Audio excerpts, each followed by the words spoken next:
I spent a lot of time hanging out with the Spirit, and the way I got there, I will start by telling you a little bit about my backstory. I grew up being a very mystical child. I found out many, many years later that my grandmother was very psychic, but no one told me that until I was in my 50s.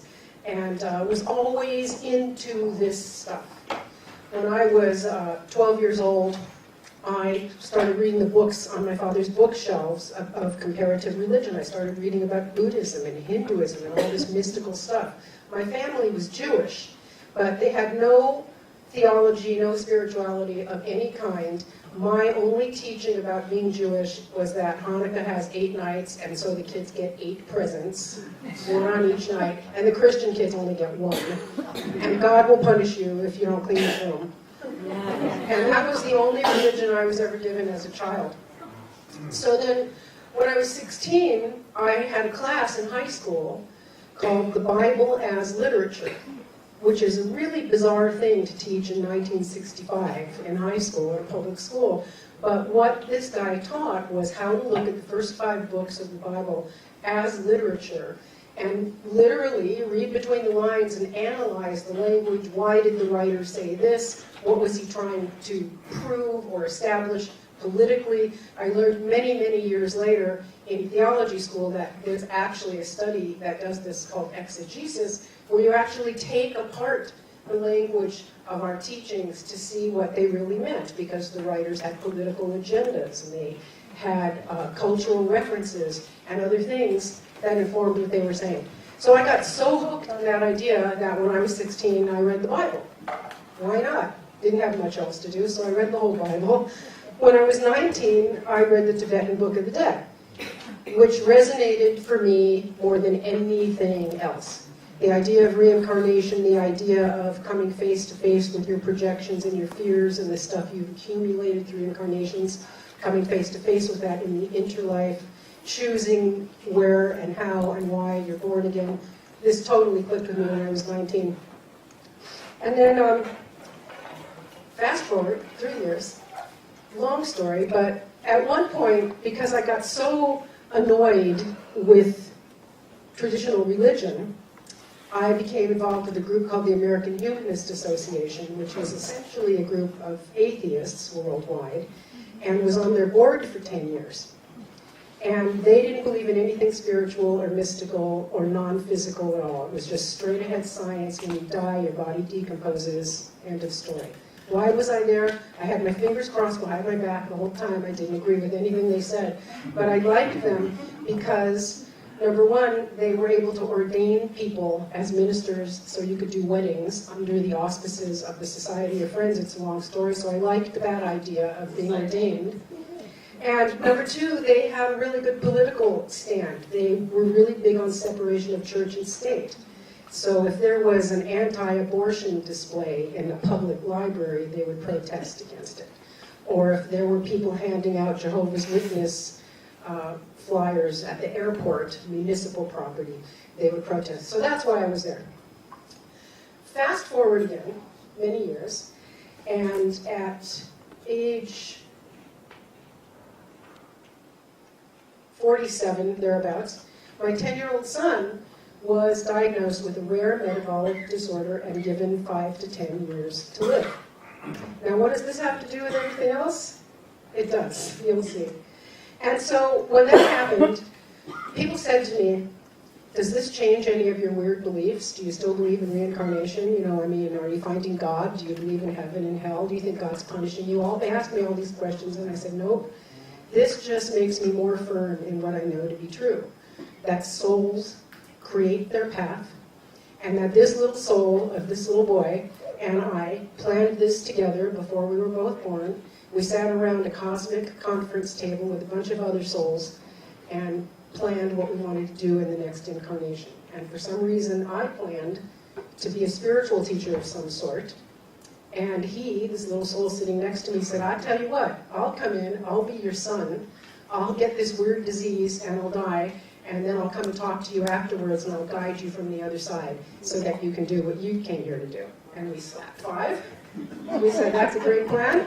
Let's hop down there into Earth. And here we are. And that's how I saw it. when he got diagnosed. Hard to explain that to people who don't see it that way, but I knew right away that that's what was happening. And I recognized that it was going to be a very sacred journey. So after he died, he was 16, 30 minutes after he died, he started talking to me in very clear, very detailed, long paragraphs. The first chunk of that became my first book, A Swan in Heaven, which is for sale out there.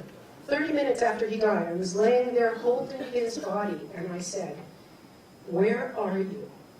I know you're somewhere, because I can feel you. Show me a picture of where you are." And he appeared to me, and he was severely disabled, by the way. He was in a wheelchair, he couldn't talk, he needed total care. And he appeared to me standing in about 2 inches of water, wearing blue jeans with rolled up cuffs, and just kind of kicking his feet and hanging out and laughing. And he said, "Okay, here I am. Now we've made this connection. Get out of that bed and stop crying, get off your ass and go to the computer and start writing. Let's get this party started. We have work to do." And that's how it started. And he would just dictate, and I would write and write.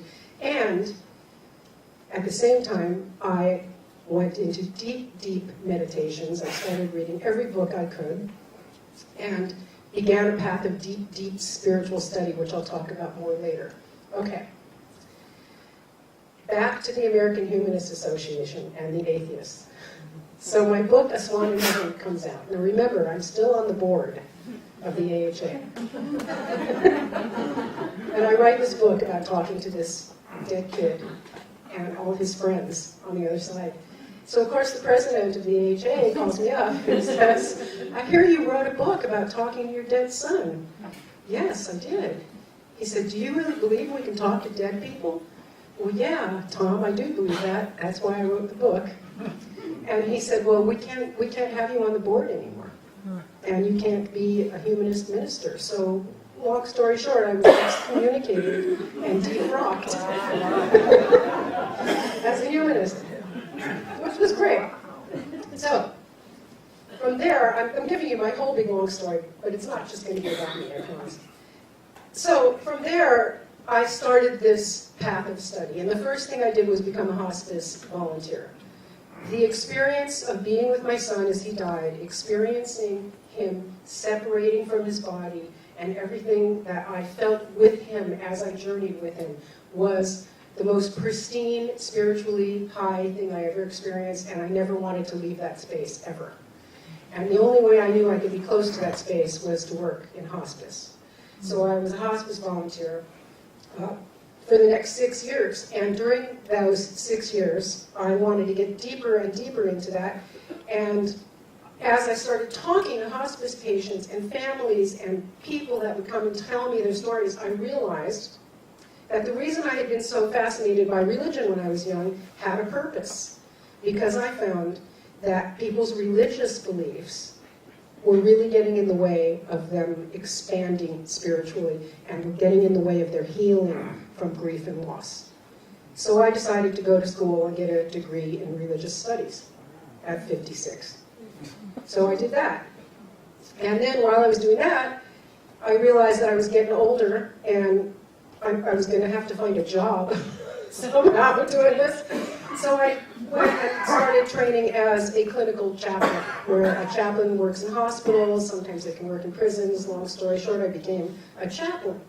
So I now am qualified as a hospice chaplain and hospital chaplain and all this stuff. I did all that because I wanted the education. I wanted to study and learn why people's spirituality is so limited and so infantile in this culture. And I know those are strong words, but I'm going to give you some examples of people that I've encountered who have these kinds of ideas. So in my work as a chaplain, and in the lectures and things that I've given, people come up to me and tell me their stories. I had one lady who had all 4 of her children die over a 25-year period in unrelated events. First one died as a baby, next one got hit by a car as a toddler, next one died in Iraq, and the next one died in a motorcycle accident. All 4 of her kids. I hear this kind of stuff all the time. So she said to me, I thought if I was a good person and I pleased God, that nothing like this would ever happen to me. How does a loving God let this happen? And I said, do you want me to answer that question, or is that a rhetorical question? She goes, no, I want you to tell me. And I said, well, it depends what you think God is. And that's when I got started really looking into these images of God and these ideas of God that so many people in this culture have that actually keep us in an infantile state, separate from the light. Is this making sense? Yes. Okay. So, and a couple other examples. I got my list of examples here. My friend Lauren. Well, she's a client of mine, a grief counseling client. She had a son who had cancer. He died when he was 9. She said to me one day, when I was in college, I had an abortion. Do you think God's punishing me for the abortion by taking my son? So people who have that view of, it's called atonement theology, where God is a man in the sky with a clipboard who's keeping track of stuff and giving us points and demerits and punishing us. That is the God of the Old Testament. That is the God that was created by that tribe of people that we were raised with. But you can see what it does when you use it as an adult to reckon with your losses and your pain. And here's what happens. So in this culture, most of us get this idea of God when we're between 3 and 5 years old. 3 to 7, right? You get it from your family, you get it from your culture, you get it from church, you go to Sunday school, you get told this whole story of this God in the sky. And then you never think about it again. Well, you guys have all thought about it again. Obviously, that's why you're here. But most people don't. It's like your name. Your name is Terry. So when you were born, your parents said your name is Terry. Did you ever think about it again? Just accepted that's your name. That's what most people do with their religious teachings. So you learn this when you're 5. Then all of a sudden you're 55, and you get in a car accident and you're paralyzed. Or your child dies. Or some other terrible things happen. Your house gets burned down. And you have to reckon with this tragedy using the logic, the spiritual logic of a 5-year-old. Because that's all you have. Because you never developed it any further after that. And so that's where I get these people. I have another guy, a client, his 3-year-old son was killed in a car crash. The wife, mother of the child, was driving the car. She was drunk. And the kid was not in the car seat. This man is a very simple, rural man, works at Walmart, never had any real education, never questioned his childhood beliefs, he was very Catholic. And after the child died, he went to the grave every day. When I met him, he had been going every day for 3 years, daily, he told me, begging God, begging Jesus, Mary, all the saints, all the angels, to bring his son back. And I said, do you really think that your son can come back? Of course, I know the son's not even gone, but that's a whole other conversation that he wasn't even ready for. And he said, yes, because God can do miracles. And Jesus raised the dead, why can't they? And he totally believed this, why can't they raise my son? And did this son die because I was a sinner, because I did something bad? And this poor man, he had many other issues. He ended up in a psych hospital. But he didn't need this on top of everything else. Another example, I used to co-facilitate a grief group for children, for middle school kids. These kids were 11, 12, 13. And one day we were doing art therapy. And there were 3 boys, and they were sitting there drawing their pictures, and one said to the other, my dad wasn't a really good guy, he used drugs, and he was an alcoholic, and he died. Do you think he went to heaven? Because he never went to church or believed in God or anything. And the second kid said, sure, of course he went to heaven. God forgives everybody. Don't worry about it, he's fine. And the next kid, who was the youngest, said, sitting there drawing his picture, well, I don't understand how all those people can fit in the sky. There's so many people, how big is the sky? And so there you have examples. These little children, their parents had all died, and they had so much to cope with. They didn't need to be pondering these deep theological questions. At the same time, it was good for them to ponder these questions, right? And, as the grief counselor, I wasn't, of course, able to tell them to think differently. That's not my job. But what this illustrates, and by the way, if you have any questions or comments, you can just raise your hands. You don't have to wait to the end. This illustrates something really interesting. There was a researcher by the name of James Fowler, who's still alive today, are any of you familiar with Erikson's stages of development? Okay, so the very famous stuff that's used all in psychology. Basically what he said was, from the age of 0 to 2 years, a child can do these things, and from 4 to 7, they can do these things, and they think this way, blah, blah, blah. It's foundational in our understanding of human development. Well, Fowler came along, and he took the same idea, and he called it faith development. And he came up with, between 0 and 2 years, your spiritual awareness is based on your relationship with your parents. They are God, because they're always there. They're responsible for your survival and your well-being. Between 2 and 5, it changes to this, and between 5 and 8, it changes to that. And the way it changes, well, actually, I do have it here. Hold on. Here. Okay. So stage 1, for example, ages 2 to 6, the child is just beginning to use speech, and so you can tell a child between 2 to 6 that elephants can fly and everything in the Disney cartoons, and they completely believe it. And everything is literal, everything is magical, and that's called stage 1, okay, intuitive reflective faith. Stage 2, when the kid gets a little bit older, so now we're about 6, they can retell stories. But they'll ask, well, how could Dumbo fly? Elephants can't really fly. And the crows were talking. I never saw a talking crow. So they're starting to think and question. Does this make sense? Yeah. So that happens between, 4 and 7. I'll give you an example of this. There's this great story. A little kid's walking down the beach with his dad, and he sees a dead seagull. And he says, what happened to the bird, Daddy? Daddy says, well, it died and went to heaven. So the kid looks up, because that's where heaven is, and looks down at the bird and says to his dad, did God throw it back down? Okay, so that's stage 2, mythic literal faith.